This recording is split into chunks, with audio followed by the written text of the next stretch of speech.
It was supposed to be quiet. Not the kind of quiet fans imagine, with smiles and selfies and speeches about the honor of the jersey. Real quiet.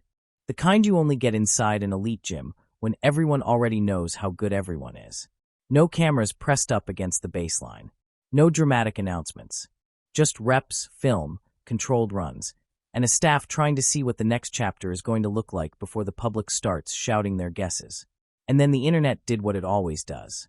Because all it takes is one rumor, one whispered detail. One, I heard she got moved into the first group. And suddenly the whole conversation flips from basketball to power. Not who's talented. Not who deserves to be there. Power. The invisible stuff. The stuff that decides who the offense naturally bends toward when nobody calls a play. The stuff that decides who the room starts orbiting, even when nobody wants to admit it. Now let's get one thing straight before we go any deeper. A lot of the loudest claims floating around, doors closed, phones off, emergency meetings, 3-hour pauses, none of that has been officially confirmed. That's not a report stamped in ink. That's the kind of inside gym chatter that spreads because it sounds believable in a world where fans are addicted to behind-the-scenes tension.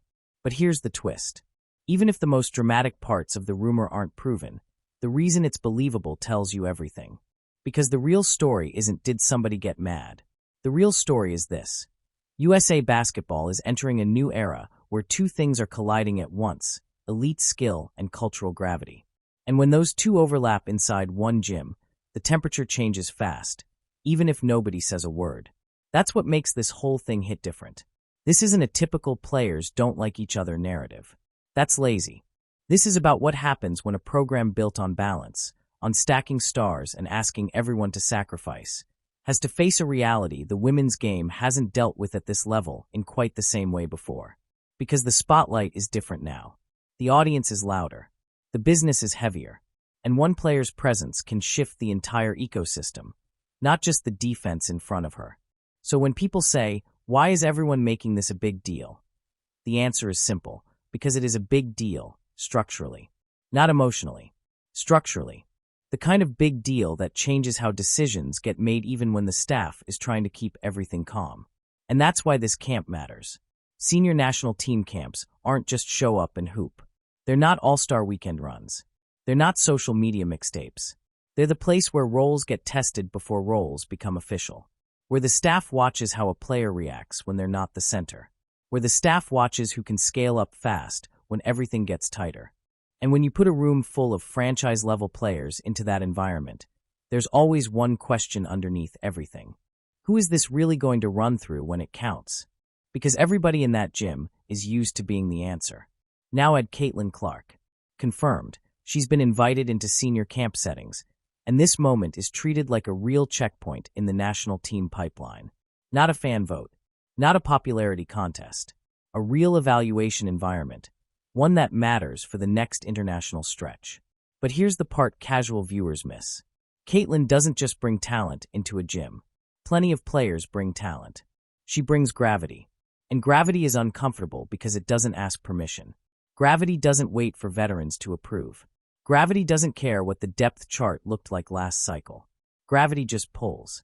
And once the floor starts bending in a certain direction, everybody feels it, even the people who would never admit they feel it. That's why the rotation sheet, rumors spread like gasoline. Because the idea of Caitlin being penciled into a top group isn't shocking as a basketball decision. It's shocking because of what it implies. That the program might be preparing to tilt toward a new kind of engine.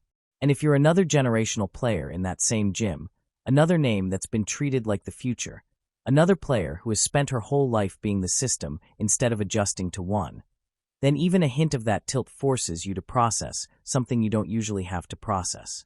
Not, am I good enough? But, how do I fit if the room starts orbiting someone else? That's where Paige Bueckers comes in. And I'm going to say this clearly because the internet loves turning great players into villains. Paige doesn't need a defense. Her game speaks for itself. Her resume speaks. Her skill package is elite. Her basketball IQ is elite. She's not somebody who needs manufactured controversy to matter. But she is somebody whose entire basketball identity, like most true superstars, has been built around being central. Not selfish. Central. There's a difference. Central means, when things break down, the team naturally looks to you. The game naturally flows to you. So in a room where Caitlin's gravity starts pulling the flow toward her reads, her tempo, her spacing, you don't get drama. You get recalibration. And recalibration is tense because it forces players to rethink how they win inside a structure that's bigger than them. Now here's what people who actually understand hoops will notice first, before any rumor, before any clip, before any headline. The defense reacts to Caitlin differently. That's the root of everything. When she's the ball handler, help defenders cheat earlier than they should. Bigs hesitate between stepping up and staying home. Wings shade toward her side even when she's outside normal range. And those tiny half-steps create openings that don't exist against other creators. That's not hype. That's geometry. And once those openings appear, the offense starts to breathe differently. Cuts get cleaner. Shooters get more comfortable. Bigs set harder screens because they know the chain reaction is real. And here's the uncomfortable truth. When the game starts rewarding one style that clearly, teammates begin leaning into it without being told. Not because they love one player more. Because players love buckets. Because players love efficiency. Because players love winning. So even if none of the closed-door meeting stuff was real, the reason it sounds real is because coaches do have to meet when the room starts reorganizing itself without the staff calling it. Because that's when you stop coaching sets and start managing identities. And managing identities is harder than managing talent. That's the part fans don't see. Fans see clips and assume the story is personal. Most of the time, it's not personal. It's physics. Two forms of gravity in one gym, and only one can be the sun every possession. So what happens? That's where this gets even more interesting, because the next phase isn't about who's better. It's about what Team USA values more, balance or ceiling. And once you understand that, you'll understand why this camp, quiet or not, was never going to stay quiet for long. Because the moment the program starts choosing direction, somebody has to adjust. And the adjustment is where the real tension lives. But what the staff is reportedly considering next is where this story actually gets wild. Because there are only a few ways out of this, and every single one has a cost. Here's the thing nobody wants to say out loud. Once a gym starts bending, you don't fix it. You choose how to live with it. That's what Team USA is facing in this camp, whether the internet rumors are exaggerated or not. Because the real tension isn't about a clipboard rotation. It's about a program built on controlled balance suddenly meeting a player whose style naturally creates imbalance. And imbalance is powerful, but it's also messy. So let's talk about the three real paths out of this. Not the fantasy versions fans argue about online. The real ones. The ones coaches actually use when they're trying to protect chemistry, maximize wins, and keep a locker room from silently splitting into my turn versus your turn. Path 1. Balance above all. This is the most traditional USA basketball move. It's the safest in the short term and the most frustrating in the long term. The idea is simple. Don't let one engine dominate the room. Spread initiation. Spread touches. Rotate creators. Keep everybody feeling central enough that the buy-in stays intact. On paper, it sounds mature. Team basketball. Multiple leaders. Everyone sacrifices. But here's the catch. When you force balance in a room that is naturally leaning toward efficiency, the game starts to feel slightly artificial. Not broken, just slightly held back. Like a sports car driving with the parking brake half on. Because if Caitlin's gravity is creating clean advantages, early help, panic closeouts, extra space, then balance can start looking like we're choosing to ignore the easiest solution. And coaches hate that because they know exactly what happens later. Later means a tight game. A run by France, a punch by Australia, a physical stretch where half-court possessions matter. And suddenly the room will do what rooms always do under pressure. It will default back to what works. That's why Path 1 protects feelings now, but creates a bigger risk later. Because if the group senses the staff is limiting the ceiling just to keep things equal, that can create a different kind of resentment. The quiet kind. The we all know what would have worked kind. And if you think players don't feel that, you're kidding yourself. Elite players are human lie detectors when it comes to basketball decisions. The cost of Path 1. Harmony stays intact. But the ceiling drops, and the pressure builds for the moment when the staff is forced to abandon it anyway. And that's where Path 2 comes in. Path 2. Lean into gravity. This is the bold move. The one fans want. The one that looks obvious when you see it working even for a few minutes. This is Let the offense organize around Caitlin's pressure. Let her tempo dictate. Let her reads become the structure the way it happens naturally. And you can already see why it would work. Because her biggest advantage isn't just the shot. It's what the shot does to the defense before the shot happens. The defenders don't just guard her. They guard the idea of her. And that's where your offense gets free value. Free value means easier cuts, cleaner kickouts, more time to shoot, fewer bodies in the paint, more simple basketball possessions that feel like you're stealing. If you're a coach trying to win a gold medal, that's seductive. Because international basketball is about solving problems quickly, and Caitlin is a problem maker. She forces the other team to play your game. But the emotional cost of this path is massive. Because even if Paige is professional, even if every vet is mature, you're still asking a room full of centers of gravity to become planets. Not because they're not good enough to be suns elsewhere. They are. But because you can't have 5 suns in the same orbit without burning the system up. So if the staff leans hard into Caitlin, it signals something that hits deeper than basketball. The hierarchy is changing. And once that message is felt, 2 things happen at the same time. The offense looks cleaner. The room gets more sensitive. Because now every rotation matters more. Every late-game rep feels like a statement. Every "who is in the group right now" becomes a headline. This is how you get those unverified, messy rumors, because the environment becomes easier to interpret as drama even when it's just tension from transition. The cost of Path 2, the ceiling rises, but the pressure on roles becomes intense, and even small decisions feel like personal judgments. And that's why coaches often choose the third path. Path 3, defined lanes, the hybrid that sounds calm, but is hardest. This is the grown-up solution. It's also the one that's hardest to execute because it requires everyone to do something elite players rarely get asked to do. Be great inside constraints. This is where the staff builds a structure like. Caitlin is the tempo setter and early offense engine. Paige becomes the half-court surgeon and late-clock stabilizer. Another guard becomes the defensive tone setter and pressure relief. Wings become finishers who know exactly where their looks come from. This kind of plan sounds perfect to fans because it allows everybody to eat. But here's the hidden difficulty. Roles aren't just jobs. Roles are identities.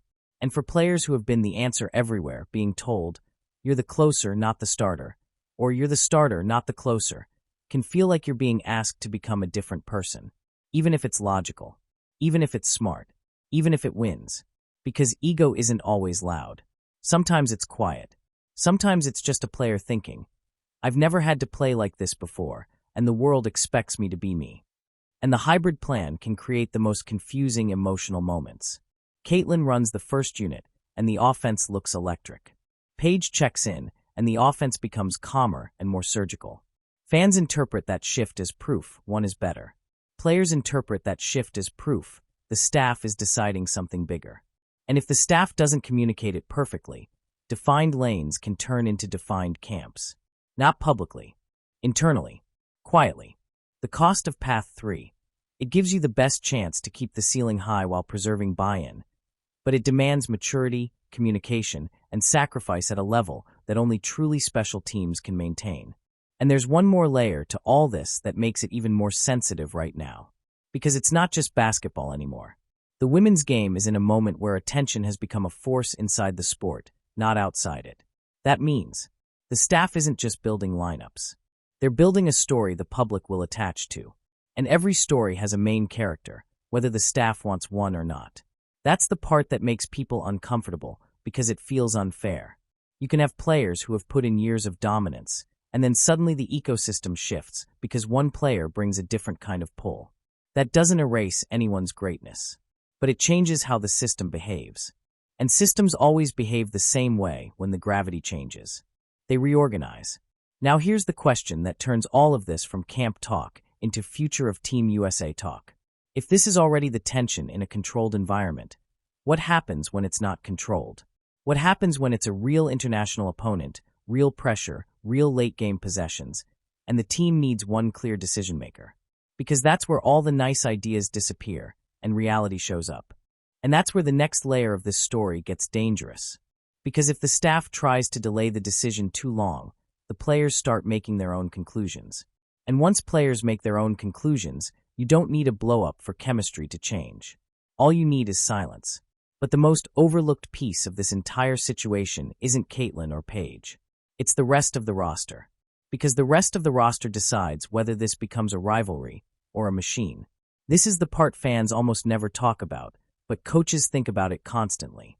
In rooms like this, coaches don't crown leaders. Teammates do. Not with speeches. Not with votes. With habits. Because when talent levels are this close, the real hierarchy forms through trust, specifically, who players choose in moments that aren't scripted. And that's where this camp quietly started tipping. How hierarchy really forms in elite gyms. Forget the rotation sheet for a second. Forget the starting group labels. Those are tools. The real power lives in the in-between moments. Watch what happens when a possession breaks down, a defender blows up the first action, a screen gets switched, the shot clock drops under 8. Nobody looks to the bench. They look to each other. That glance, half a second long, tells you everything. Players don't ask, who is supposed to take this? They ask, who do I trust right now? And trust isn't built on reputation. It's built on predictability under pressure. That's where Caitlyn's presence quietly accelerated something. Not because she demanded the ball, not because she waved anyone off, but because her decisions arrived early and clean. Passes hit shooters in rhythm. Pushes came before the defense could load up. Reads felt obvious after they happened, which is the highest compliment in basketball. When that keeps happening, teammates start adjusting without thinking. Cuts come faster. Screens get set harder. Spacing becomes instinctive. And suddenly the offense is flowing toward one person. Not by design, but by reward. That's the silent vote. Why this is bigger than one star. This isn't a Caitlyn versus Paige thing. That framing is lazy. This is about systems responding to efficiency. Paige has always thrived in systems that breathe, where reads unfold, where movement compounds over time. She's lethal in that environment. Surgical. Deadly. But in international play, space collapses faster. Physicality is higher. Time disappears. That's where tempo pressure becomes a weapon. Caitlyn's ability to accelerate the game before defenses organize creates a different advantage. It's not prettier. It's not quieter. It's disruptive. And disruption forces decisions. Teammates start thinking, if I sprint, the pass will be there. If I screen here, she'll punish the switch. If I drift instead of stand, I'll get a clean look. That kind of trust doesn't show up in box scores. It shows up in movement quality. And movement quality is contagious. The moment the room decides, before anyone says it. Here's what usually happens next, whether people want to admit it or not. A scrimmage ends. Players grab water. Someone says casually, "Man, it felt easy out there." That sentence matters more than any coach's clipboard. Because easy is gold at this level. When players start associating one configuration with ease, clean looks, clear reads, lower stress, they don't need instructions. They start gravitating toward it. This is how leaders emerge in elite spaces without ever raising their voice. Not by asking for the ball, by making everyone else's job simpler. Why this puts pressure on Paige, even if no one intends it to. Here's the unfair part. Paige isn't doing anything wrong. But when the room starts responding to a different kind of gravity, she's being asked, implicitly, to adapt. Not because she lacks skill, because the ecosystem shifted. And adaptation is harder for stars than for role players, because stars carry identity weight. They've been the answer everywhere they've gone. Now the question isn't, can Paige play like Paige? It's, how does Paige maximize herself inside someone else's tempo? That's not a demotion. It's a recalibration. But recalibration feels personal when you've spent years defining the room. Why coaches can't stop this once it starts. Coaches can influence minutes. They can set rules. They can balance rotations. What they can't do is unteach players what feels right. Once players experience a stretch where reads are cleaner, pressure is lower, and outcomes are efficient, they carry that memory forward. And in big moments, memory wins over theory. This is why elite camps are dangerous. They reveal truths early. And once revealed, those truths don't disappear just because no one makes a statement. What this means going forward. If this dynamic continues, one of three things happens. The staff leans into what the room already feels, formalizing the gravity that's forming. They try to slow it down, forcing balance and risking late-game confusion. The room self-organizes, regardless of the plan, when pressure hits. History says option 3 happens more often than people think. Because when the game tightens, players don't run concepts. They run instincts. And instincts already voted. But here's the twist most people miss. This situation doesn't end with conflict. It ends with definition. Either Paige finds a new way to dominate within this shape, or the staff reshapes the system to preserve her centrality. Both outcomes can work, but they can't coexist forever. This is where Team USA faces its most dangerous temptation. Delay. On the surface, delay feels responsible. It looks like patience. It sounds like leadership. Keep things fluid. Avoid labels. Let everyone settle in. Revisit it later. But in elite environments, delay doesn't preserve harmony. It quietly multiplies tension. Why elite rooms hate uncertainty. At lower levels, uncertainty creates competition. At the highest level, it creates anxiety. Because these players don't need motivation. They need clarity. When roles stay undefined for too long, stars don't relax. They start filling the gaps themselves. Conversations get internal. Adjustments happen silently. Assumptions form. And assumptions are where problems begin. If one player feels like the offense is drifting toward someone else, but nothing is acknowledged, that player starts asking questions privately. Am I supposed to be adapting? Is this temporary? Is this about basketball or something else? At the same time, the player in the room is drifting toward feels a different pressure. Do I lean into this? Do I pull back to keep balance? Am I overstepping without meaning to? That internal tug-of-war is exhausting. And exhaustion kills cohesion faster than conflict ever could. The illusion of letting it play out. Coaches often say, let's just let it play out. Here's the problem. It already is. The game doesn't pause its truth while adults decide how to frame it. Every rep reinforces something. Every scrimmage trains instincts. Every late clock possession sends a message, even if no one wants it to.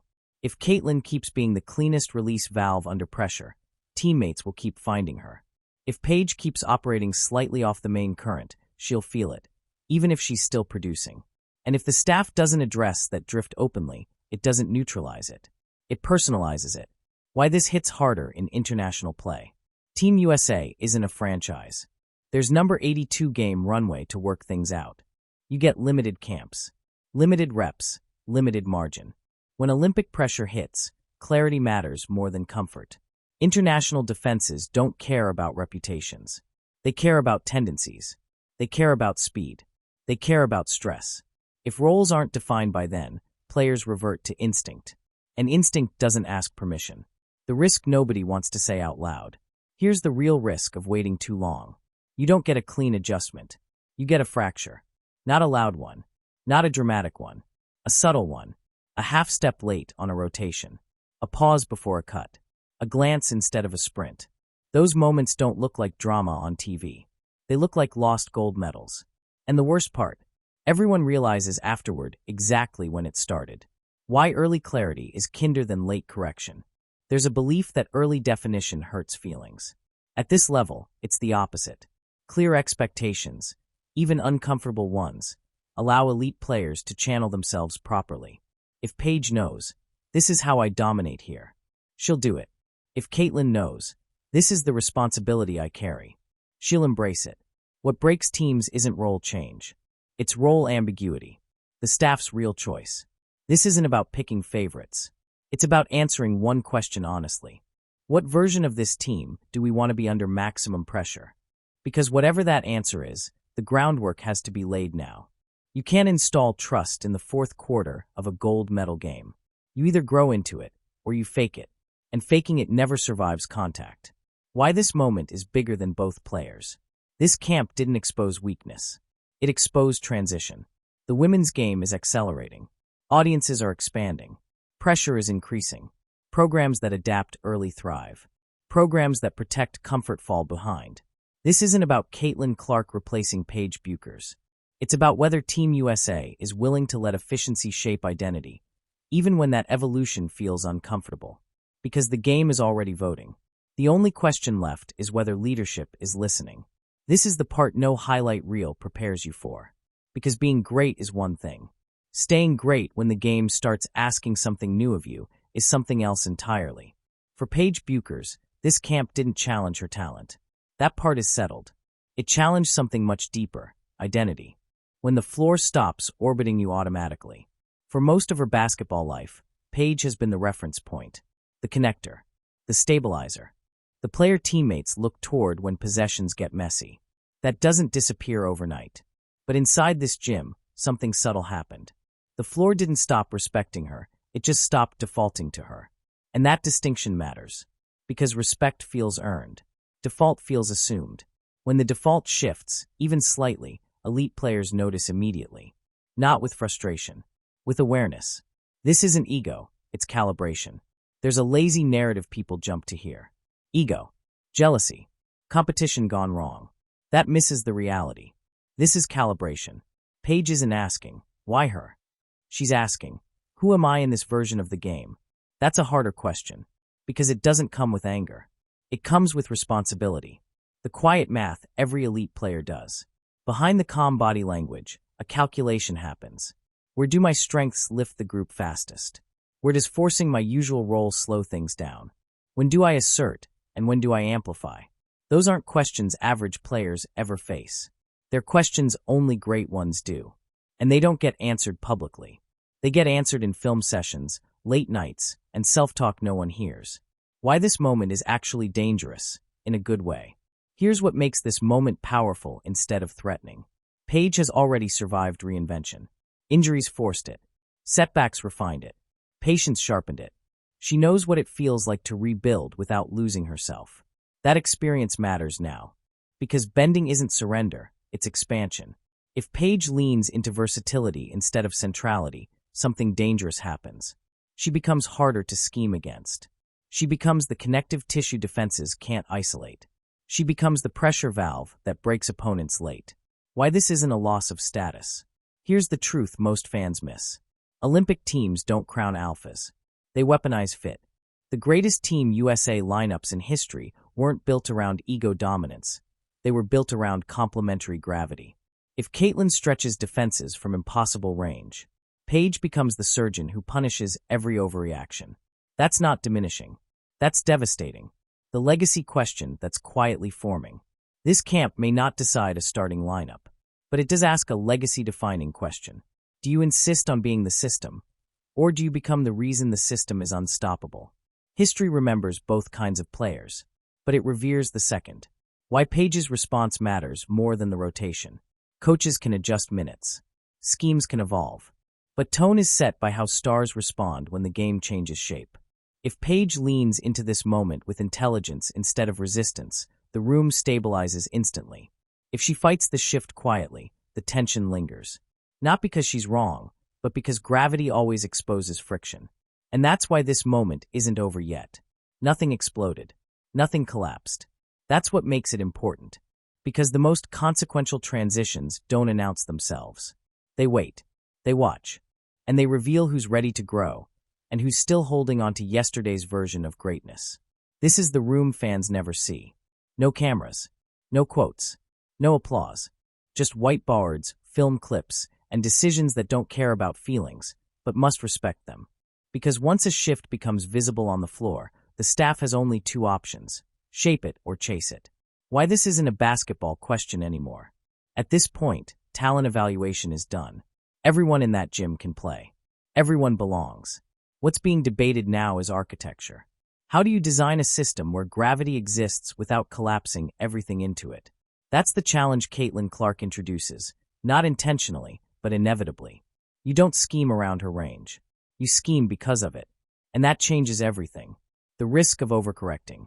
There's a natural instinct when balance feels threatened. Slow things down. More structure. More equal touches. More deliberate distribution. On paper, that looks fair.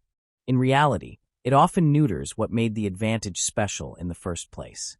Elite coaches know this trap. You don't win gold medals by smoothing edges.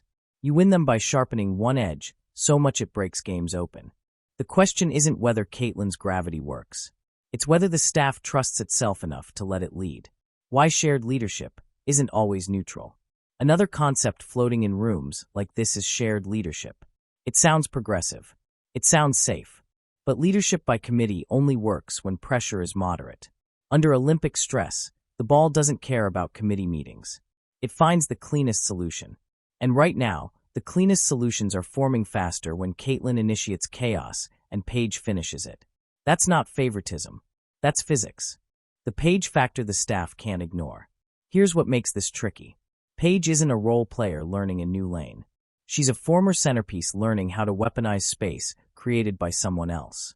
That transition can elevate a team or fracture it, depending on how clearly it's communicated. If the staff frames this as subtraction, it fails. If they frame it as evolution, it unlocks something terrifying for opponents. The decision that's actually being made. Despite all the speculation, this isn't about a starting lineup. It's about answering one question honestly. Do we want to be the most balanced team or the most dangerous one? Those are not the same thing. Balance keeps games close. Danger ends them. Why timing matters more than consensus. If this decision waits too long, instincts lock in. Players stop adjusting, they start protecting. That's when chemistry becomes fragile. But if the staff sets direction early, clearly, calmly, confidently, elite players adjust fast. They always do. They just need to know why. The invisible stakes. This decision will ripple outward. It affects how young players imagine their future roles. It shapes how international teams scout Team USA. It signals whether dominance comes from tradition or adaptation.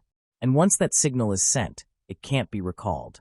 Why this moment is bigger than 2028. This isn't about Los Angeles.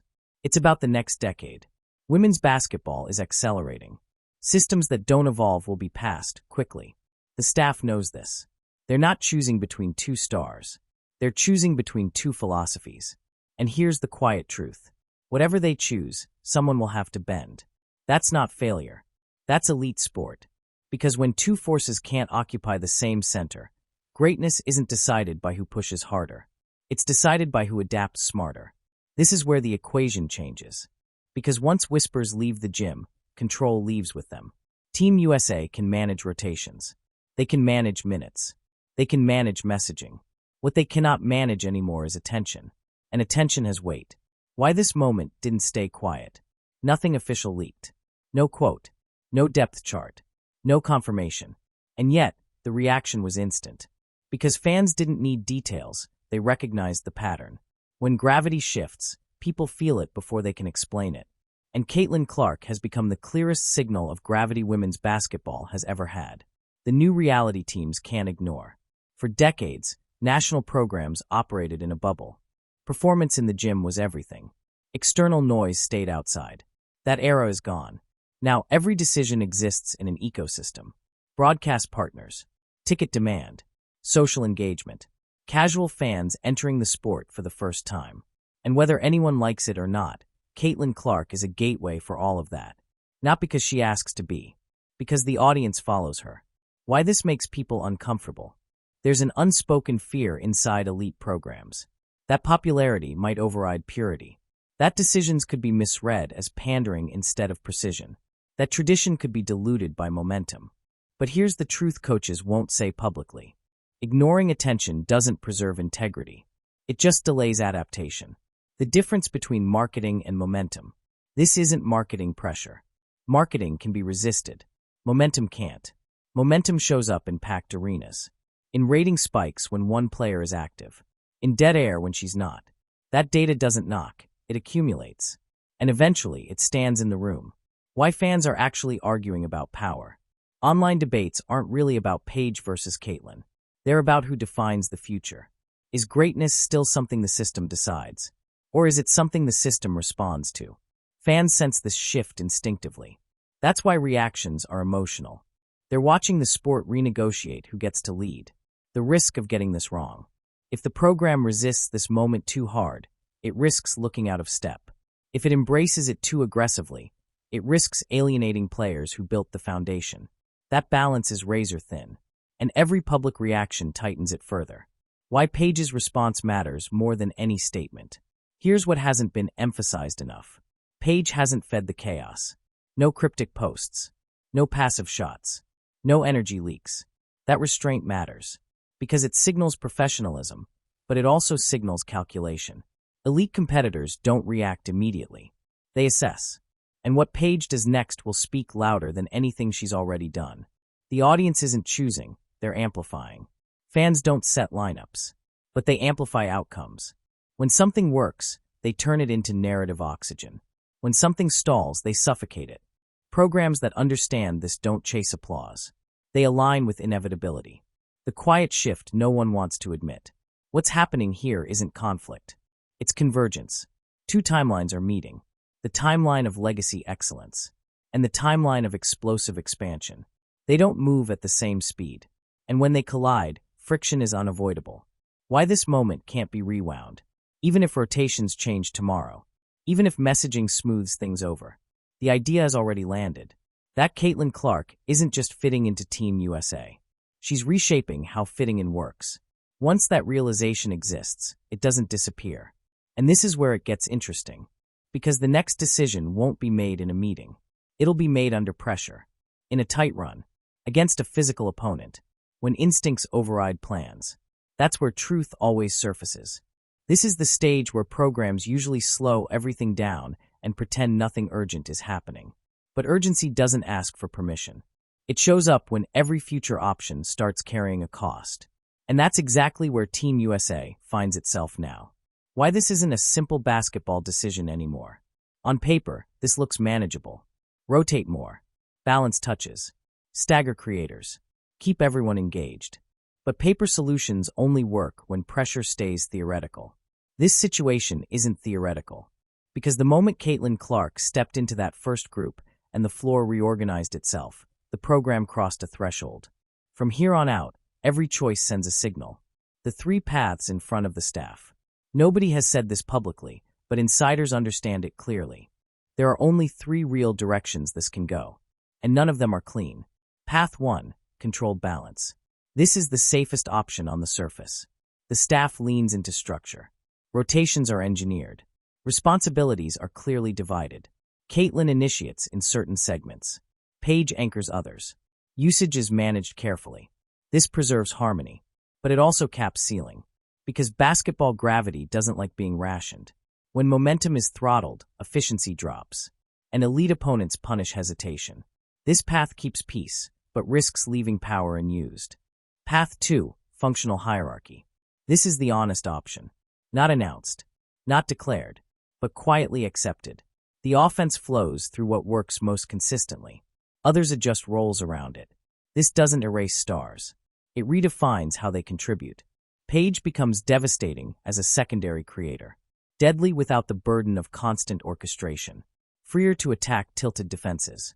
This path raises the ceiling. But it demands emotional flexibility. And not everyone thrives there immediately. Path 3, strategic separation.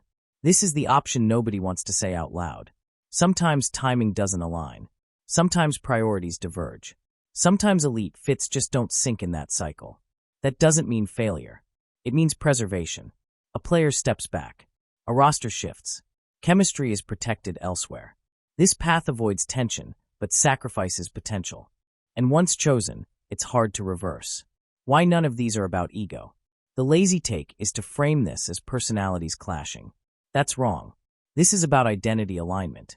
Every elite player builds their game around assumptions, where the ball comes from, where pressure lives, where responsibility sits. When those assumptions change, performance doesn't just adjust mechanically, it adjusts psychologically. That's the real challenge here. What makes Caitlin's case different? Caitlin Clark isn't forcing a system change. She's creating conditions where resisting change becomes inefficient. That's the key distinction. She doesn't dominate possessions. She accelerates them. She doesn't demand shots. She makes defenses choose wrong first. That's harder to argue against. Because it doesn't look like control. It looks like clarity. Why Paige's adaptation is the swing variable. This entire situation hinges on one thing. Willingness to redefine impact. Paige has the skill set to thrive in any structure. Her game scales. Her IQ adapts. But adaptation still costs something internally. Especially when you've spent your life being the axis. If Paige embraces this shift, the program unlocks something rare. If she resists quietly, tension lingers beneath every rotation. And quiet resistance is harder to coach than loud frustration. The staff's real fear. It's not backlash. It's not headlines. It's fragmentation. When players feel roles becoming ambiguous instead of purposeful, buy-in fractures. And once buy-in cracks, talent doesn't matter. That's why every minute is being evaluated beyond stats. Why this will be decided in competition, not camp. Camps reveal tendencies. Games reveal truth. When stakes rise, players don't think, they revert. Who does the ball find late? Who commands attention instinctively? Who calms chaos? Those answers will shape everything. Not discussion. Not debate. Not narrative. Performance under pressure always wins. And this is where the program has to be brave. Because the safest choice isn't always the strongest one. Sometimes maintaining balance actually limits growth. Sometimes leaning into discomfort produces dominance. The programs that evolve fastest aren't the ones that protect tradition. They're the ones willing to let excellence rewrite it. This story isn't peaking, it's loading. Nothing is finalized. Nothing is broken. Nothing is public. But something irreversible has begun. The floor spoke. The room felt it. And now the future is waiting for a decision. Here's the part almost nobody is talking about yet. But it's the reason this camp matters far beyond one roster. What happened inside that gym wasn't just a Team USA issue. It was a preview. The game has shifted faster than the systems built to contain it. Women's basketball didn't grow slowly over the last 2 years. It jumped. New audiences arrived all at once. Casual viewers became regulars. Stars stopped being niche and started being cultural reference points. And when growth happens that fast, systems don't adapt cleanly. They strain first. Team USA is feeling that strain because it sits at the intersection of tradition and acceleration. It's the last place the old model and the new reality collide. Caitlin Clark represents the new pressure point. Not because she's the only great player, but because she changes how attention moves. Her presence compresses timelines. Decisions feel urgent. Moments feel heavier. That pressure doesn't exist in a vacuum. It follows her into every space: league play, media coverage, sponsorships, and now, national team dynamics. Programs used to control narrative flow. Now attention chooses its own center. That's new. Why balance used to work, and why it's harder now. For decades, Team USA thrived on interchangeable excellence. No single axis. No permanent focal point. Talent layered evenly. That model worked when exposure was evenly distributed. But today's game isn't evenly distributed. Some players don't just perform, they pull. They pull fans. They pull cameras. They pull conversation. Ignoring that doesn't preserve purity. It creates friction. This isn't about favoritism, it's about responsiveness. The hardest truth for legacy systems is this: merit still matters, but influence now matters too. That doesn't mean popularity overrides basketball. It means basketball impact now includes reach. And when one player amplifies everything around her, teammates, viewership, engagement, that influence becomes part of the competitive equation whether anyone likes it or not. Paige's role in the bigger picture. Paige Bueckers doesn't represent the past. She represents the bridge. Her game was built before the explosion, but thrives within it. She understands spotlight without chasing it. She's respected across eras. That's why her response matters so much. If she adapts and flourishes, it models how elite players evolve without losing identity. If tension lingers, it exposes how hard this transition actually is, even for the best. Why this moment mirrors the league's growing pains. The WNBA is experiencing the same pressure. More fans, more money, more eyes, but also more conflict about roles, priorities, and direction. Stars are no longer just players. They're platforms, and platforms change how decisions feel. What Team USA is navigating now is what the league will face repeatedly over the next decade. The old question versus the new one. The old question was, who is the best player? The new question is, who reshapes the environment when they step in it? That's a much harder thing to measure. And it doesn't fit neatly into traditional hierarchies. Why this transition is uncomfortable, but necessary. Every sport goes through this. The moment when systems lag behind stars, structure lags behind momentum, and adaptation becomes unavoidable. Resistance doesn't stop it. Delay doesn't erase it. It just makes the eventual adjustment louder. The quiet reality nobody can undo. Nothing dramatic has happened yet, but something has changed permanently. The assumption that Team USA can remain untouched by the sports explosion is gone. From now on, attention will factor in, gravity will matter, and excellence will be felt, not just evaluated. This wasn't chaos. It was early clarity. And the next part is where it gets real. Because the next phase isn't philosophical. It's practical. It shows up in roster decisions, Olympic minutes, late-game possessions, and who the ball trusts when nothing is drawn up. That's where theories collapse and truth takes over. Here's the part that makes people uncomfortable. There is no version of this story where everything quietly resets. Not after what's already been felt.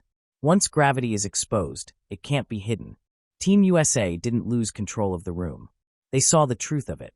They saw what happens when the game starts organizing itself without instruction, when spacing improves without sets, when decision-making accelerates without commands, when teammates instinctively move toward one player because the reads are cleaner and the outcomes are better.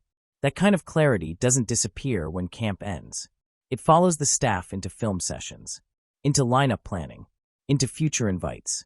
From here on out, every choice is measured against what they already know works. The 3 paths forward, and what each one costs. There are only 3 realistic outcomes from here. Path 1. Lean fully into the gravity. This means embracing the disruption, letting the offense naturally flow through its most catalytic presence, accepting that some players will need to adapt faster than they ever have before. The upside, maximum ceiling. The risk, short-term discomfort and difficult conversations. Path 2. Engineer balance. Spread responsibility. Control touches. Rotate leadership. Protect emotional equity. The upside, stability and harmony. The risk, flattening the advantage that elite gravity creates. Path 3. Delay the reckoning. Postpone decisions. Rotate endlessly. Avoid committing. The upside, temporary peace. The risk, confusion when stakes rise, and confusion loses games. History is clear about which path elite programs eventually take. Why this won't be decided in public. There will be no announcement. No press release saying, "This is the new order." That's not how power shifts at this level. It shows up in who starts when games tighten, who initiates when plans break, who the ball trusts in silence. Those moments decide everything. What this means for Caitlin Clark. She's no longer auditioning.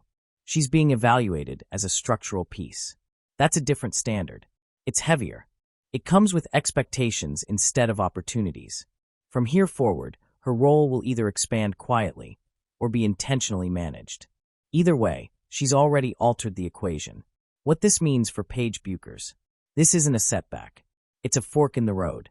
She has the skill, intelligence, and respect to redefine her impact without losing herself. The question isn't whether she can do it. It's whether the system creates space for that evolution or resists it. Paige has always adapted. Now she's being asked to adapt in a room that's adapting around someone else. That's rare territory for any star. The truth about era transitions.